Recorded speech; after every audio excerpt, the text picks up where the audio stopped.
Karamihan sa mga artista ngayon ay nagta-travel sa kani-kanilang favorite destination para mag-celebrate ng bagong taon.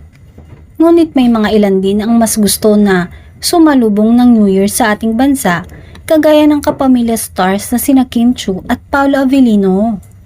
Naitanong kasi ang aktor na si Paolo kung ano ang mga plano niya ngayong bagong taon para sa kanyang career at sa kanyang love life. Say ng aktor, "Just had dinner. Konting usap lang with my parents and with my other relatives."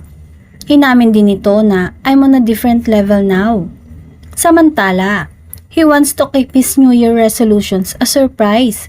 Pero tinitiyak niyang marami pang aabangan ng mga fans niya sa kanya na pagbabago ngayong taon.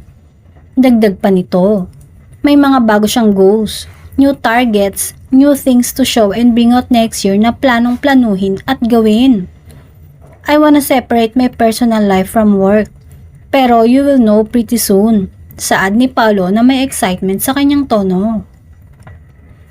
Of course, hindi naman maiiwasang tanungin kung may balak na silang umamin ni Kim ngayong taon.